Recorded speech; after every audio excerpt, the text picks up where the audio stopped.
Hey guys, we made it!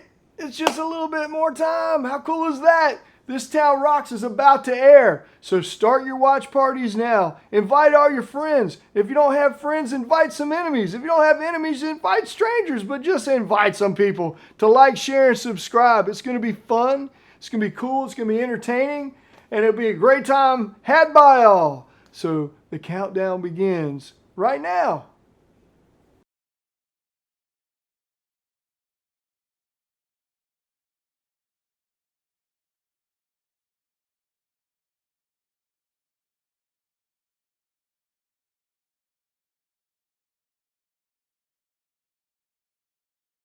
Can you see this hat pretty well? Absolutely. Looks fantastic. Can you see the rattle the snake? I see it, yeah. I was absolutely. I was wondering about the hat.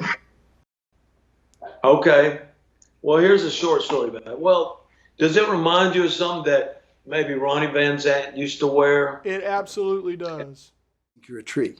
Ah. And so, I mean, first take, yeah, everybody, yeah, give them back Sure. to it, you know. Sure. Second take, same thing. Third, fourth take, man, I just held on to mine, you know. Right. I look over at Will and he's going, no, man, that's what they said. Don't. And of course, I know now, okay, well, he's a child. I can get away with anything today and be okay.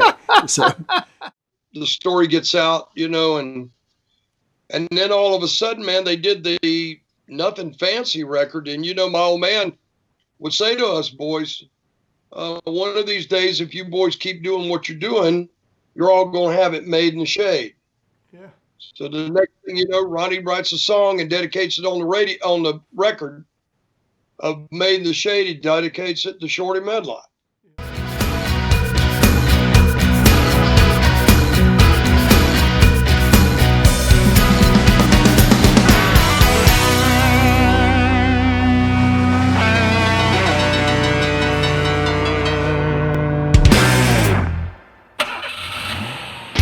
Hey, welcome back to This Towne Rocks. Man, I have enjoyed the other episodes, and I know you have too. Thank you for all the great comments. So, this week is my buddy Jon Scott. He's an author of Tom Petty and Me. I really loved the book, so I wrote him and said, hey, thank you so much for writing this book, and he agreed to come on the show. He's telling all these great stories that I know you won't want to miss. So if you love Tom Petty the way I love Tom Petty, you're going to watch it. So stick around on This Towne Rocks.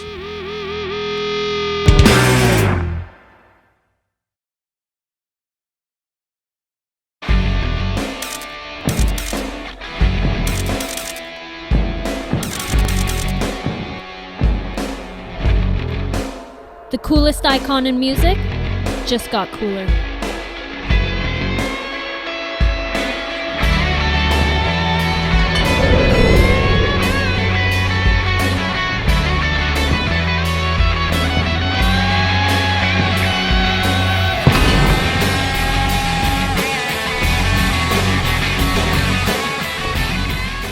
This is my friend Jon Scott here. See, this Hey is the now. one and only.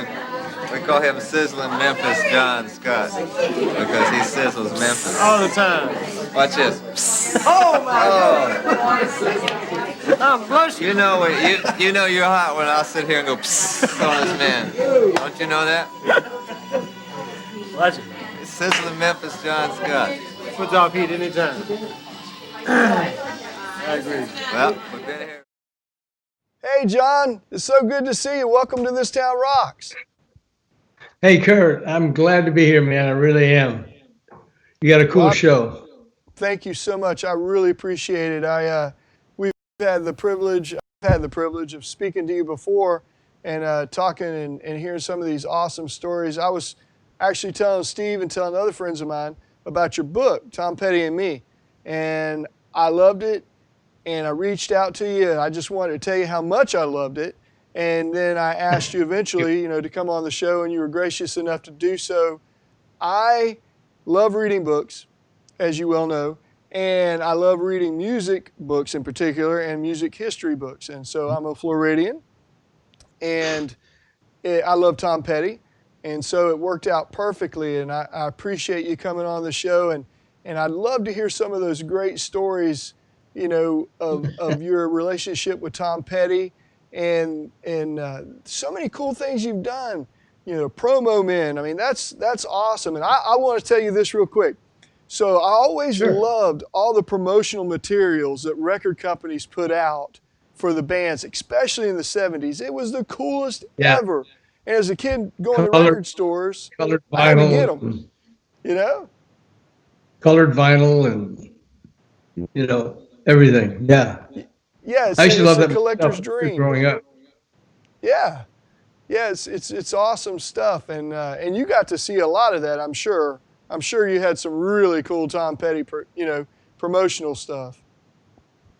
We did. When we got to Backstreet Records at MCA, we just pretty much asked for the moon. Colored vinyl, postcards, vinyl posters, you name it. And because I was a kid, well, a young boy, I remember a Dave Mason album came out that had tie-dye vinyl. Colored vinyl. Wow. You probably don't remember that. You're too young. Anyway, and so I would put it on the turntable and it would spin around, and it was kind of psychedelic.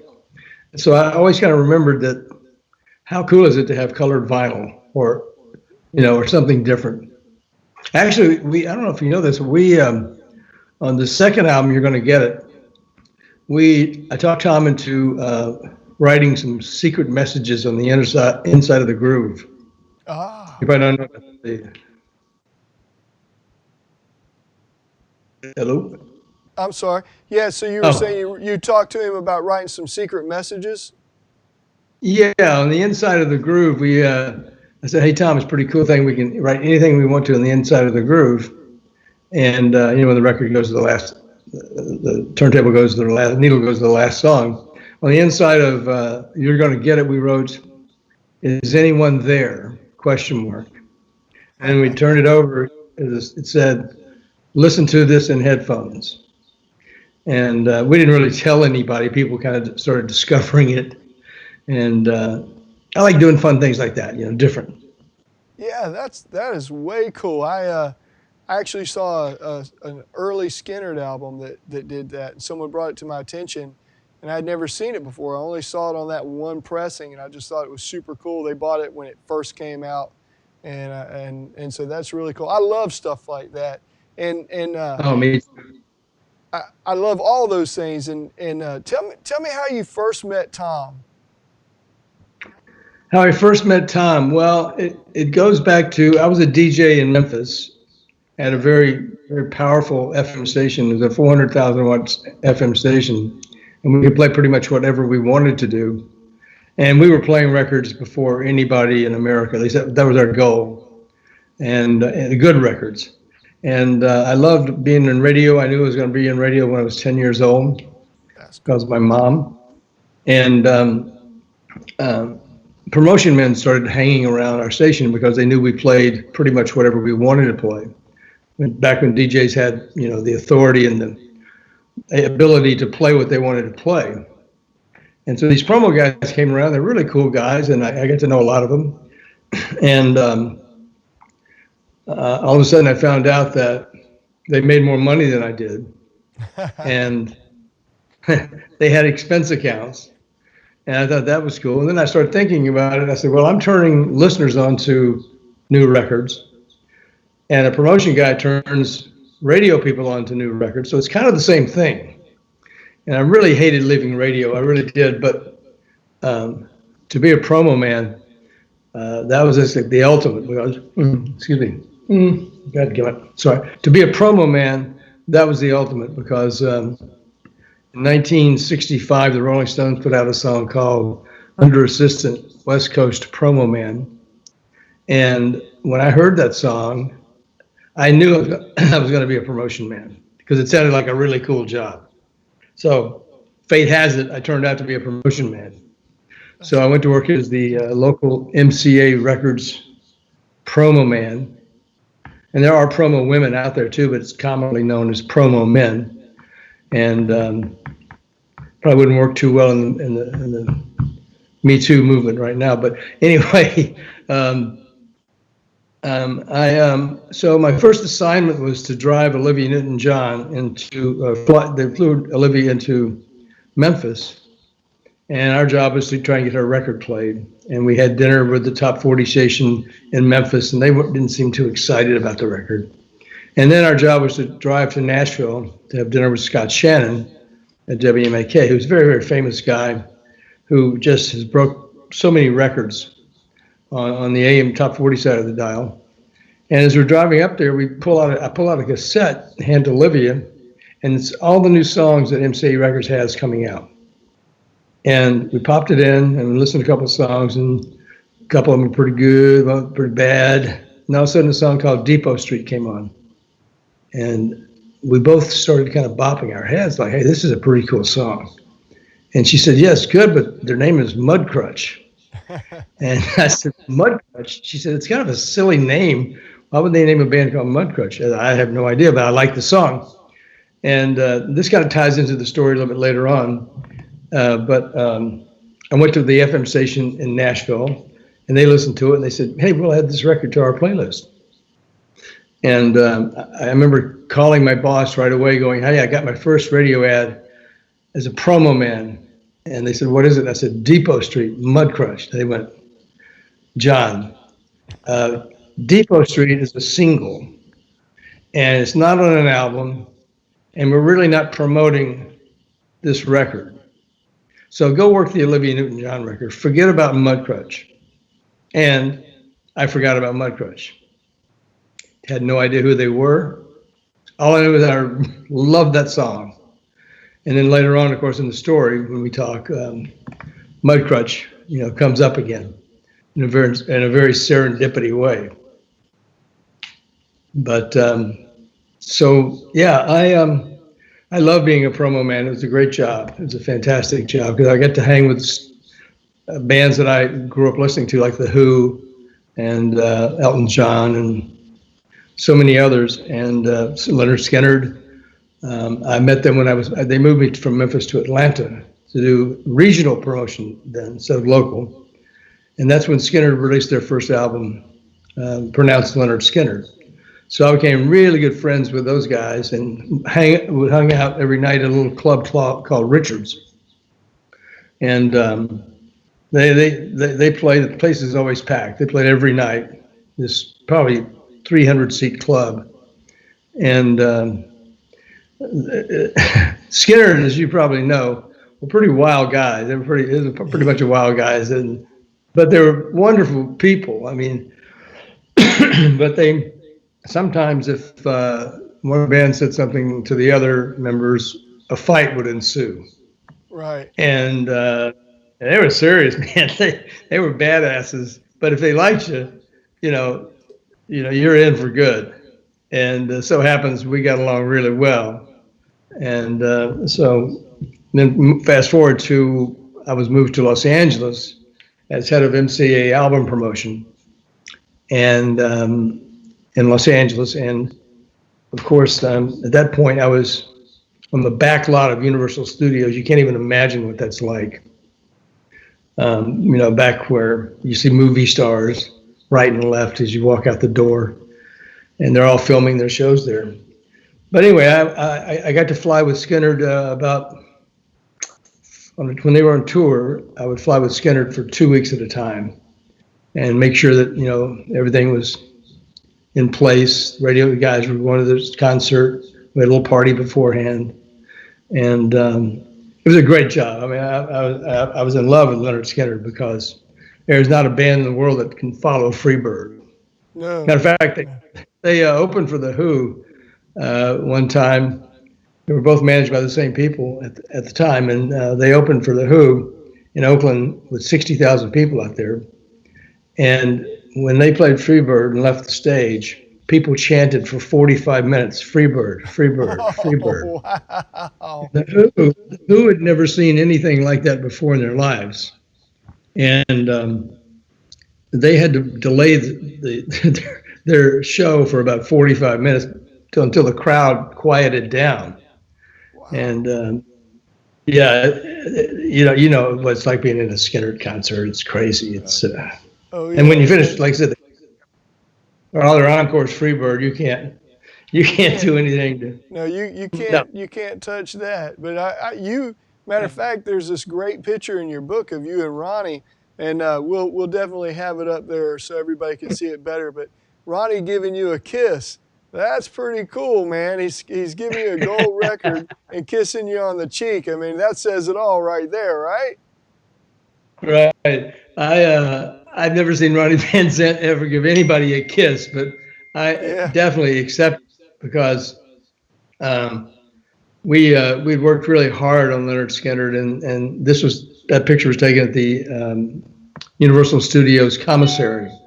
Right. And we had a private room back in the back for the celebration of their first gold record. And since I had known them really well in Atlanta, I was able to present them with a gold record. And then that's when Ronnie reached over and kissed me. And it was kind of a sloppy kiss, to be honest with you. But that was the best. I'll take a kiss on Ronnie Van Zant today. But yeah, that was a pretty cool moment in my life because here I am, a Memphis kid on the back lot of Universal Studios, giving a band we really worked hard on Lynyrd Skynyrd to go record, and it doesn't get much better than that. Because I had never dreamed in my life that I would be in Los Angeles working for MCA Records, and it was a great day. That's all I can say. It was a great day. Yeah. Matter of fact, the live album. Mm-hmm.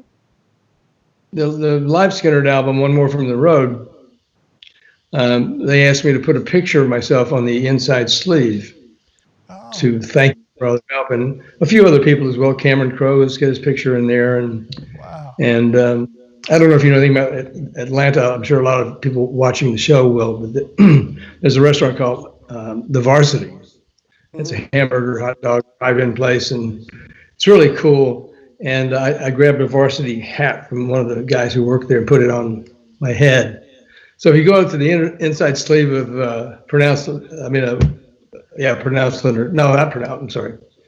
the live Skynyrd album, you'll see a picture of my mug on there with a that's cool. Varsity hat. Yeah. That's cool.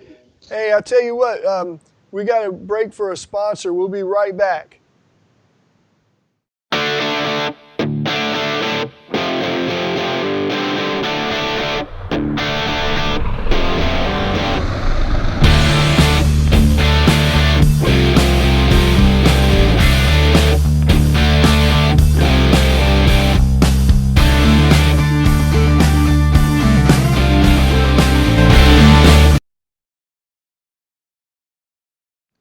Hey, and we're back with my buddy Jon Scott.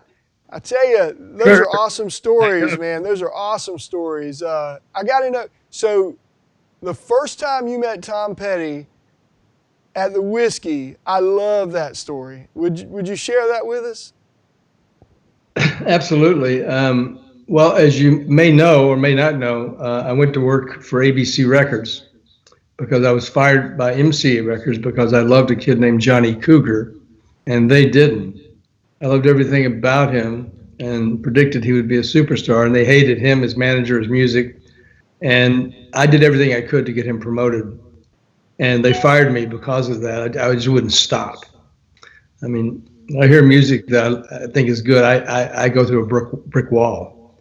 So they fired me, and I got a call a few weeks later from a friend of mine at ABC Records, named Charlie Miner, who was the kingpin of record promotion, and asked me if I would be the head of national album promotion for ABC Records. And I agreed right on the spot because I didn't have a job. And I just bought a house in Los Angeles. And it was, I thought about going back to Tennessee or whatever. I didn't know what I was going to do. So Monday morning, I go to work at ABC Records. And Charlie called me into his office. And he says, "John, you're going to love working here with ABC Records and working with me." And I knew that was a fact because he was the greatest. And so Charlie said, "But you got to do one thing. You got to hold up your right hand and say, I will never do a Johnny Cougar stunt again."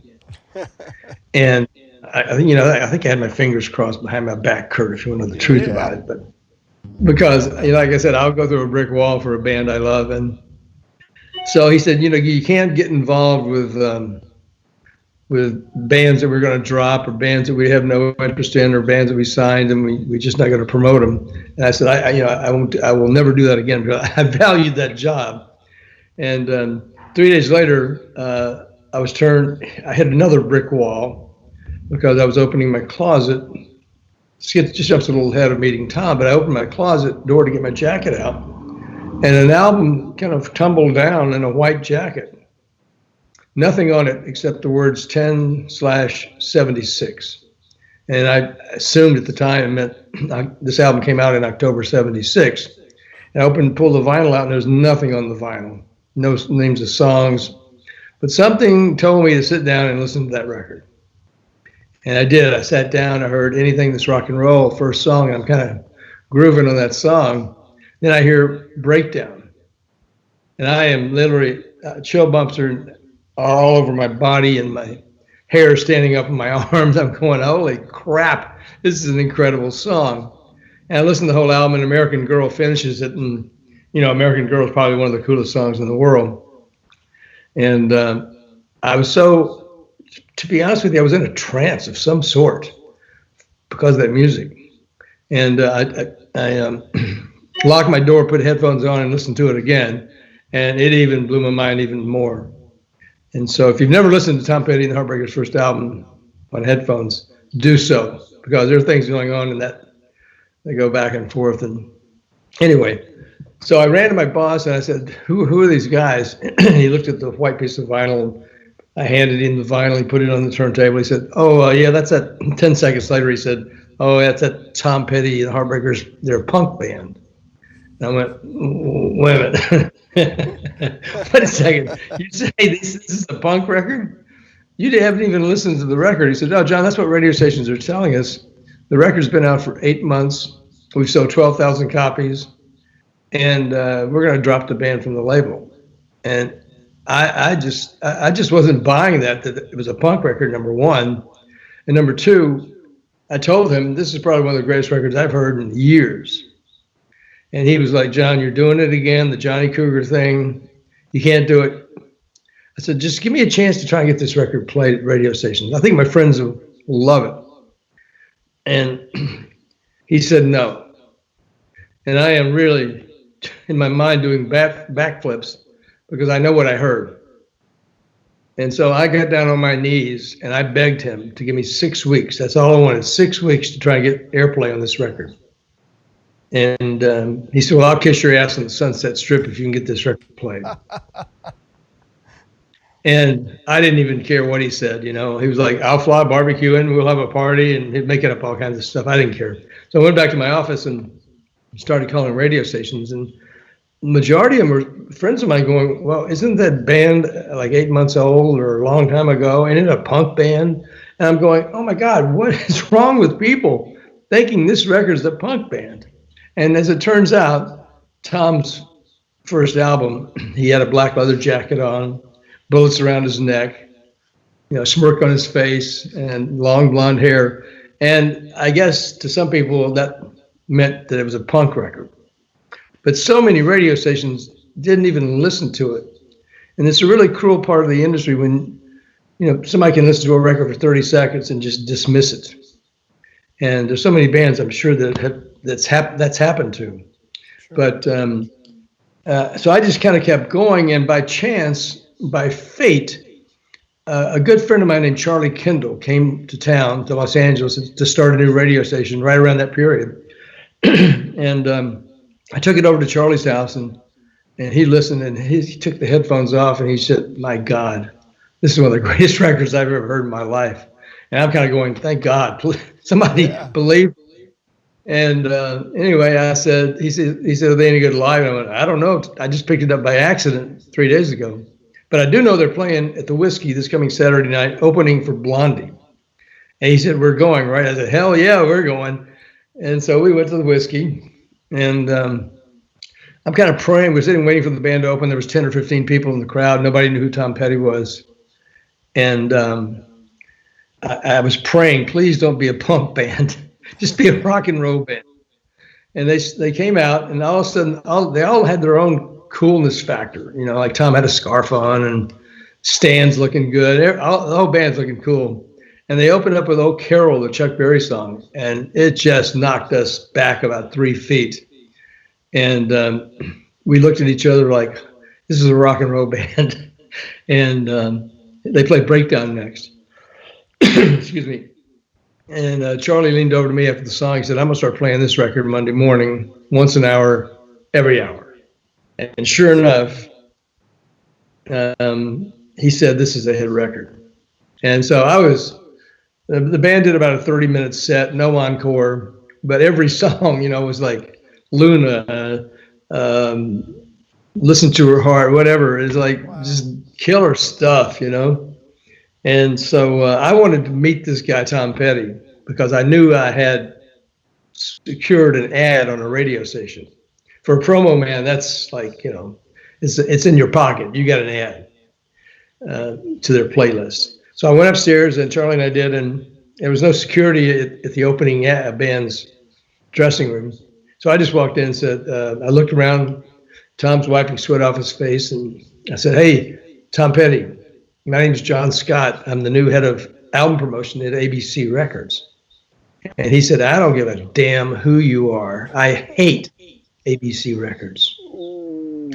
And I wasn't really expecting that, but I kind of understood it. He said, "For 8 months, you've done nothing but screw our career up. You've advertised us in punk magazines, teen magazines." And at that point, I said, "Tom, I don't know anything about the history of," excuse me, can you edit that? "I don't know much about the history of your label, your record, but all I know is I really love it." And he said, "Do you know what ABC Records stands for?" And at that point, I'm a new guy. I have no clue. I don't even know if I can say this. I can't even say it. And so he says, "Say, Stan, tell this guy what ABC Records stands for." Stan, and the band's kind of laughing. And Stan says, "A bunch of suckers, blank suckers." And he got a big laugh out of the band, ABC. Excuse me. And anyway, I turned to Tom and said, "Hey, have you ever heard your record on the radio in Los Angeles?" Full well knowing that he hasn't. And he said, "No, why?" I said, "Well, you're going to hear it Monday morning, once an hour, every hour." He said, "Bullshit. Just get out of here. You're probably another ABC nut job." And it didn't faze me. But he told Bugs, his right-hand guy, to escort us out of the whiskey.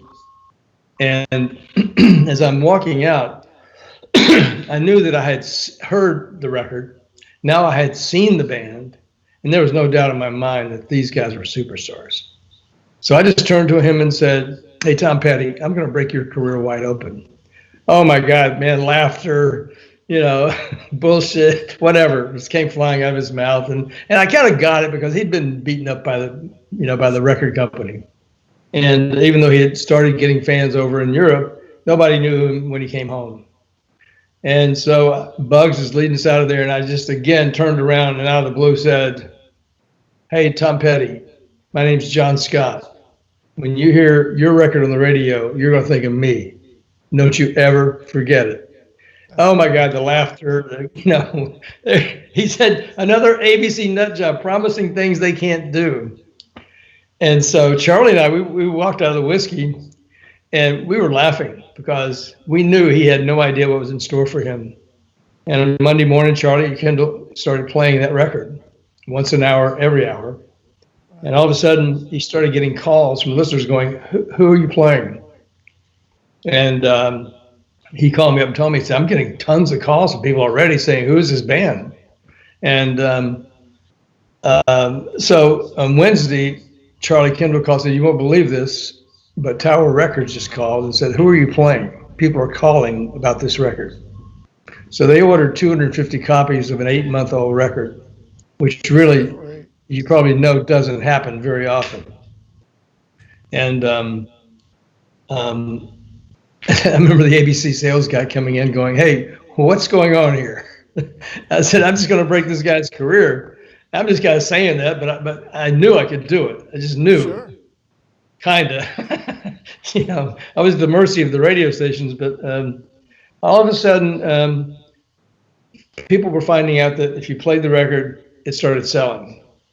And so gradually, a few stations started adding it, and little by little every day, a few more would add it. And on Friday of that week, my assistant came in and said, "Hey, Tom Petty's on the phone."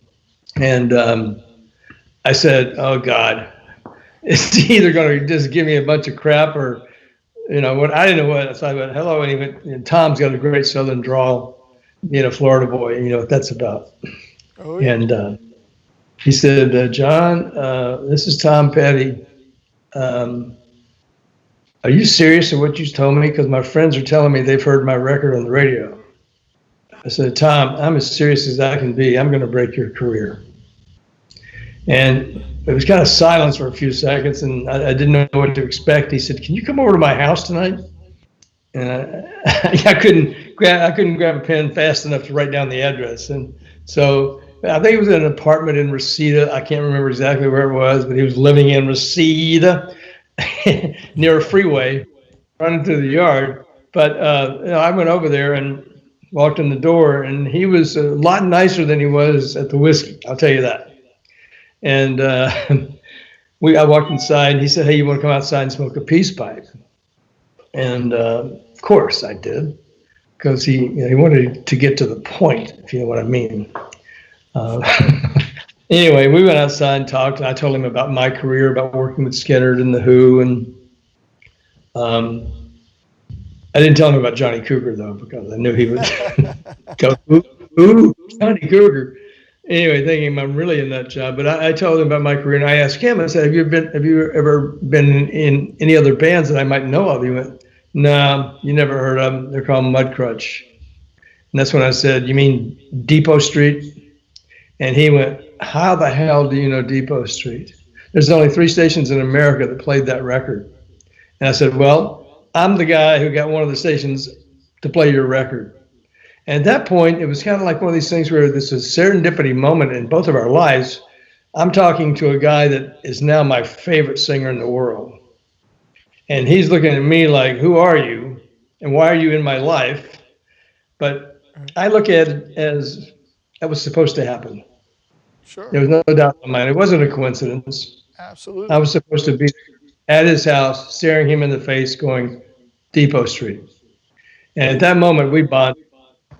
And he said, "Would you like to hear any new stuff?" And I said, "Sure." I went inside. He had a little reel tape recorder, not really an expensive one, but he played me "Listen to Her Heart." And the opening riffs of that Mike Campbell guitar, solo, or Yeah. most every riff of a Mike Campbell guitar solo will just grab you. And sure enough, I listened to Her Heart. I listened to "Listen to Her Heart." And I had Tom play it like 5 times in a row because, chill bumps everywhere. I'm going, my God, this stuff's even better than the first album.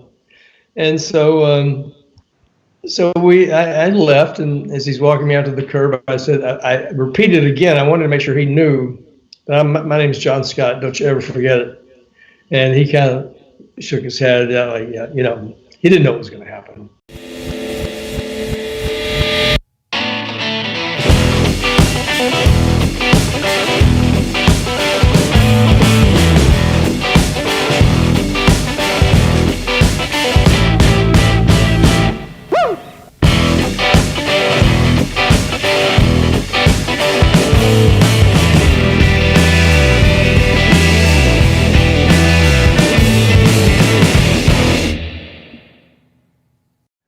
Thank you so much. We're back. Jon Scott telling us some great stories.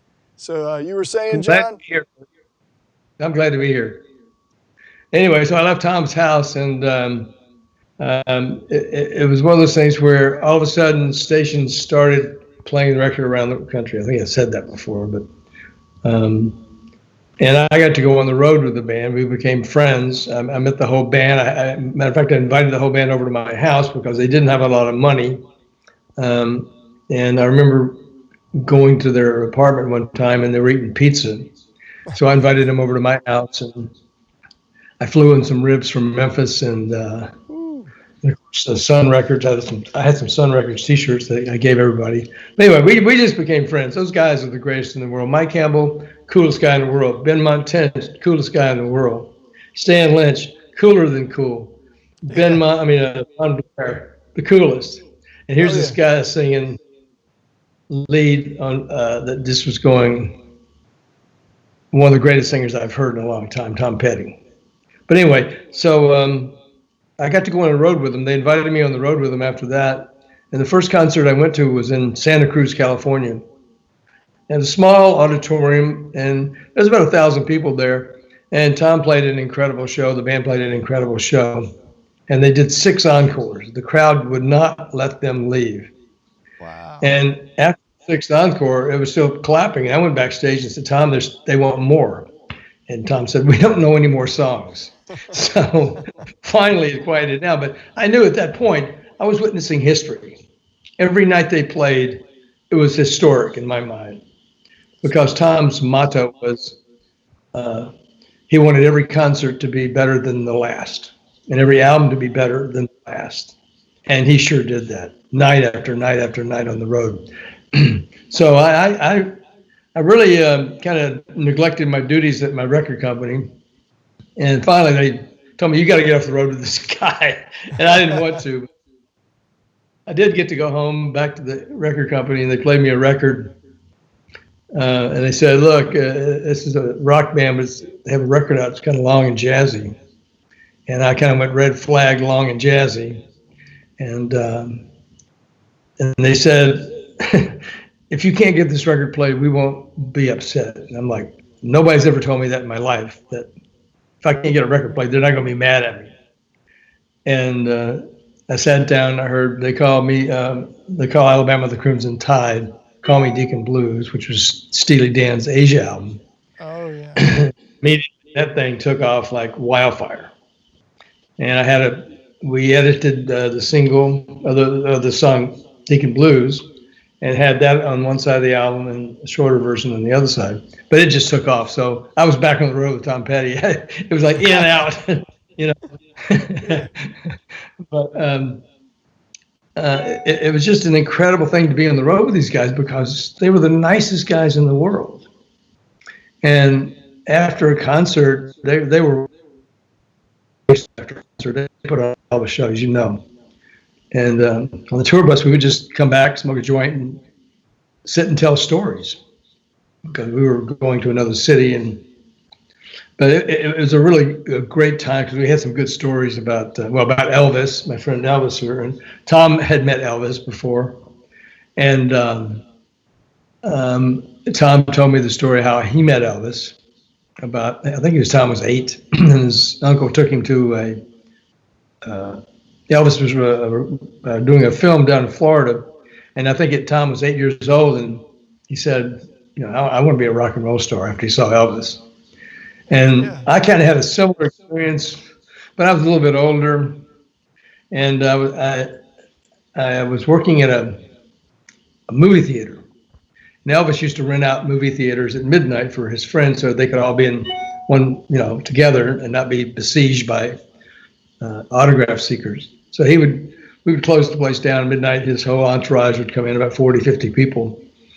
And I was the kid behind the popcorn stand, candy stand.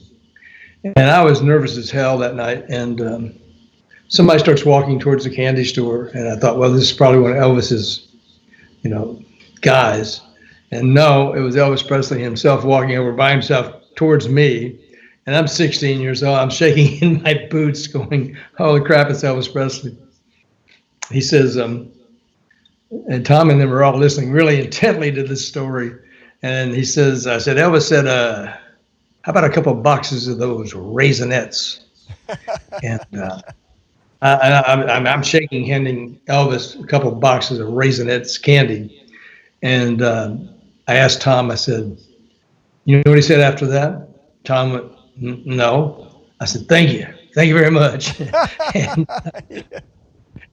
that's awesome. No, man. I mean, but it was just that kind of thing on the road, because Tom's a very no-nonsense guy. It wasn't like any girl can get on the bus. It was the crew of guys. That's the way he wanted it. That's the kind of guy he was.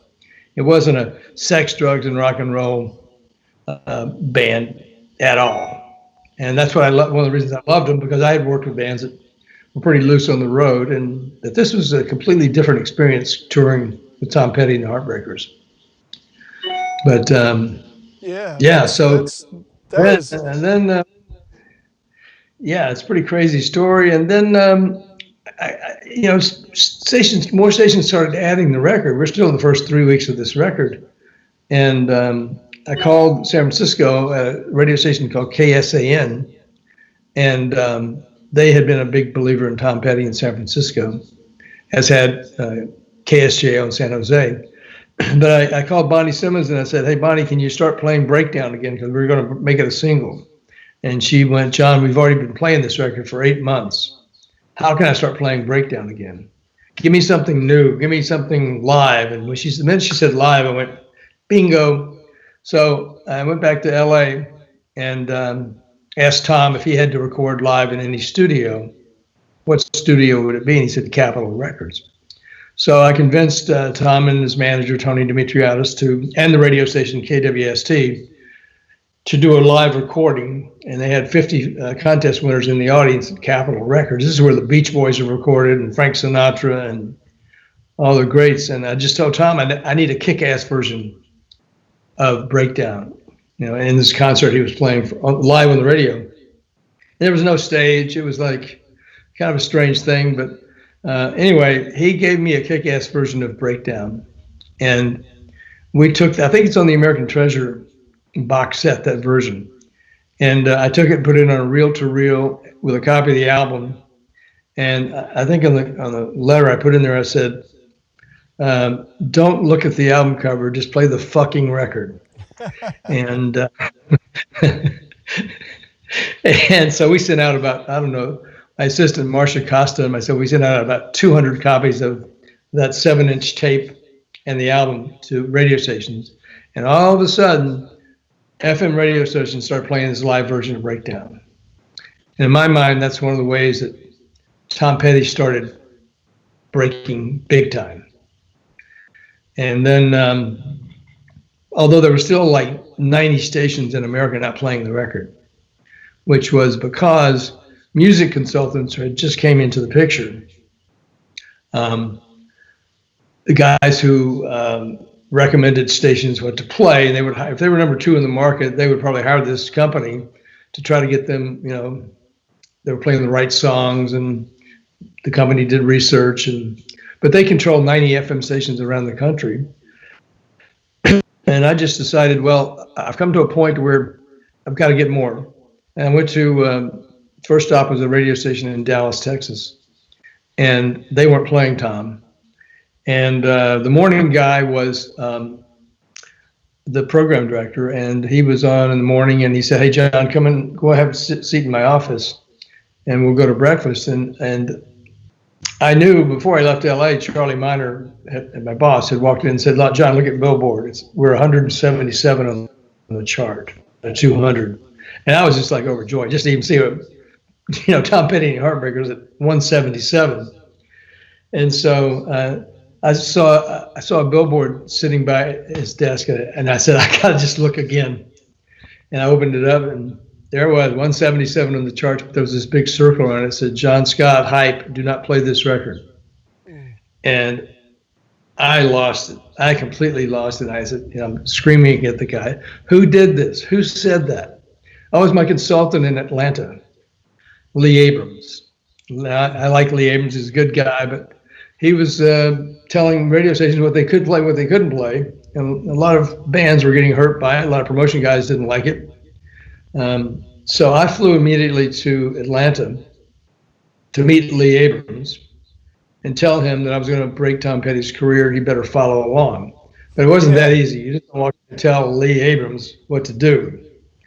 But he said, I control 90 FM stations, and I've given 2 of them the right to play the first album, and they're getting good response. So let me think about this overnight. And that was the longest night I can ever remember in my life. So we met the next morning for breakfast, and he said, I've got an idea. You think ABC would pay for Tom to go on the road and play 20 of my stations at a low-dough concert, as they called them. For example, in Memphis, we played for Rock 103, and the tickets were $1.03. So I convinced ABC Records to finance this tour, and we went on the road playing shows for $4, $5, $6, and we couldn't get Tom on an existing tour. Like you couldn't call up the Allman Brothers and say, "Hey, would you put this guy Tom Petty on the road with him?" So that was the only way we knew to get Tom Petty exposed. And so, sure enough, we would have a little get together before the concerts in Memphis, and all the DJs would come. I would pass out tickets, and we had trouble giving the tickets away because nobody knew who Tom Petty and the Heartbreakers were. But so the DJs would go in. We'd have a packed house because the tickets were $1.03, and people would walk out of that concert hall, and it was like, holy crap! It's one of the best bands I've ever seen in my life, and the DJs too. So after about 4 or 5 concerts, Lee Abrams showed up to see a concert, and that minute after the show, he said, "I'm going to add this record to all 90 of my stations." Wow. So it was like, great. it was like, Yes. oh my God, it's like, heaven. I am so pumped because now we have every station in America playing Breakdown. Wow. And yeah, that's when ABC said, we're going to have to re-sign these guys because the album was taking off like crazy. But it's a crazy story because a lot of these things weren't coincidences, I don't think. I think most everything in life happens for a reason. Yeah, And absolutely. Yeah, absolutely. And so anyway, they re-signed the band, and the band had already been working on some material. And the first single, they wanted it to be Listen to Her Heart, but they wanted Tom to change the word from cocaine to champagne. And Tom, he was not really a forceful guy. He was kind of a humble guy, but when you pushed him, he didn't back down. Right. So he said, well, it wasn't champagne. It wasn't champagne. It was cocaine. And Listen to Her Heart. So they scrubbed that and put out I Need to Know, because I said, no, you're not putting that out as a single with twisted words. And I think at that time, around that time, MTV started playing Let's Get to the Point, Let's Roll Another Joint. And they scrambled the words up, which really pissed Tom off. But so, well, anyway, so Tom was just that kind of a guy, man. You don't push him too hard. Right. Even though he was the nicest guys in the world, you'd never know it. But when he got tough, he got tough. Sure. Yeah. So I mean, and then the record was going great. We had stations playing a lot of songs off that second album, and then things kind of got weird at the record label, and I didn't know why. But they brought in a new president at the label, and little did we know that MCA was trying to buy ABC Records, because I guess ABC Records had financial problems. And comes to find out that MCA is buying ABC Records, and I really didn't want to have anything to do with going back to MCA Records because they had just fired me 6 months ago. Sure. And Tom, his experience with MCA was Depot Street. And so he went, I don't want to go back to MCA Records either. So he filed for bankruptcy to get him out of it. He had a really crappy, recording contract. Recording contract. Sorry, and at Shelter, and he was getting paid like a penny a record. And his manager said, we got to stop this. And they filed for bankruptcy, and they got into a 2-year battle with MCA Records. And finally, I had gotten another job at Capricorn Records. It's a long story there, but I won't tell it. But because this is about Tom Petty. But I got a call one day from Tony Dimitriadis saying, hey, John, do you want to come to work for Backstreet Records? And I said, who's that? He said, well, it's a new label at MCA, Cameron Crowe, and a guy named Danny Bramson were friends, and Cameron was a fan of the band. And he had convinced Danny, who had just started his own label at MCA, because Danny was kind of the golden boy at MCA because he used to do the promoter of the concerts at the amphitheater, and he knew the right bands to book. Anyway, they loved him, and he said, "I want my own record label," and they gave it to him. And I said, "Tony, I don't know if I want to go back." He said, "Well, you should, because you're going to be calling the shots. You're going to be a vice president, and you're going to be calling the shots and telling MCA what to do." And I'm going, "This is sweet revenge, man." So I took the job at Backstreet Records, and it was the greatest, and when I first started at MCA, I was on a 10-story corporate atmosphere, and we had a little bungalow in the back lot of MCA, or Universal Studios. And so it was like we first heard Tom's breakthrough album, Damn the Torpedoes. Yep. And we were like flipping out, man. And so like I said, I went to MCA and I asked for everything in the world. And they couldn't say anything but okay. That's awesome. Give me colored vinyl for Listen to Her Heart. Give me a postcard. Give me vinyl poster. Whatever it was, I got. And then the record came through. That was a breakthrough record. And I think FM stations were playing maybe 5-6 tracks off of that album. Right. And it was all over, basically. Well, I tell you, it's so awesome because, in your book, you're telling these stories, and hearing it firsthand is so amazing. I tell you, how can people get your book? Would you please tell us how they can get your book? Sure. Well, there's a couple of ways. I have a website called TomPettyandMe.com. And right now we have a 2-for-1 sale going on, which I love to do for the fans, because usually a fan will buy a book and then give another copy away to a Tom Petty fan who might not be able to afford it or whatever. Or you can buy it on Amazon or Amazon Kindle. But if you buy it on my site, TomPettyandMe.com, I do a 2-for-1 thing, which I love to do. And I sign every book. Personalize every book if you want. And the funny thing about my website, I think I told you maybe, but after Tom passed away, I'd been writing a book about all the other artists I'd worked with. But after he passed away, I had to stop writing about The Who and Skynyrd and Mellencamp, and because I couldn't do it. I was just, I was shocked. It's like a punch in the gut when he passed away. So many people. And I started having dreams every now and then about Tom, as a lot of other Tom Petty fans have now told me they have the same thing. They dream about him. And in my dream one night, he said, "John, call your book Tom Petty and Me." And it was at 3:00 in the morning. I jumped out of bed. I ran to the computer to GoDaddy. I typed in TomPettyandMe.com, and it was available. And I grabbed it. And then the next day I started writing from memory. I had no book, no journal or anything. It's just all from memory. And because I remember everything pretty much that happened between Tom Petty and myself and the band.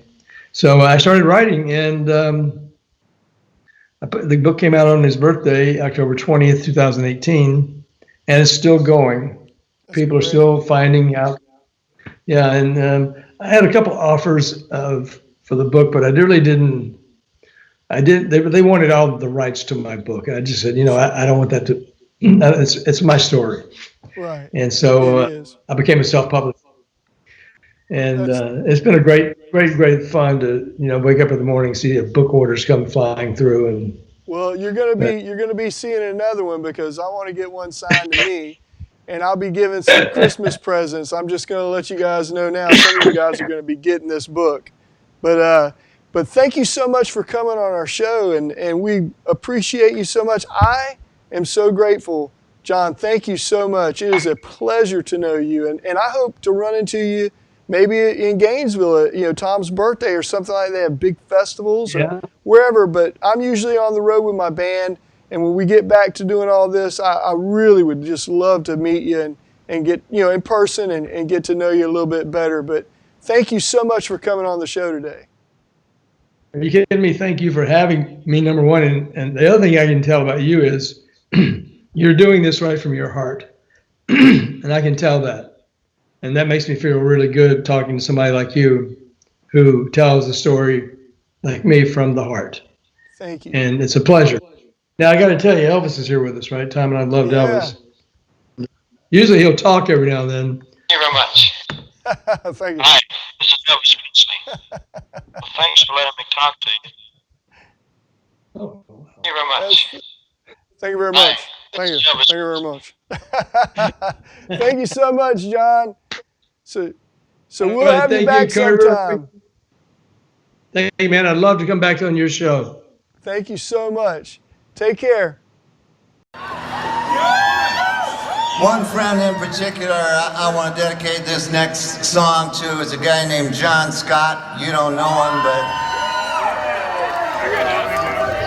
6 weeks before our first record was dropped by ABC Records, he went to the radio stations with a vengeance and brought that sucker onto the charts.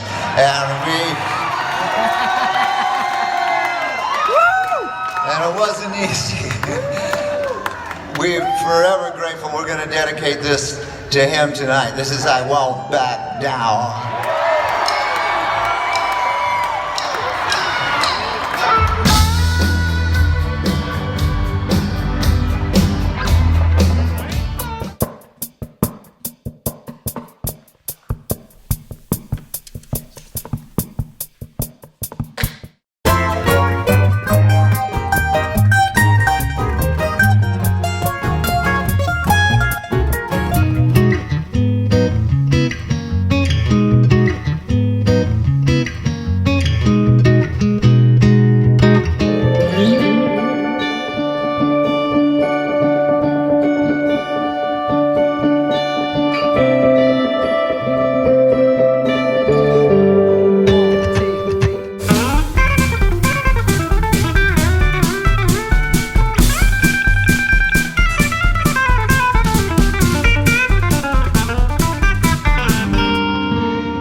Thank you for watching this week's episode. I hope you had as good time as I did.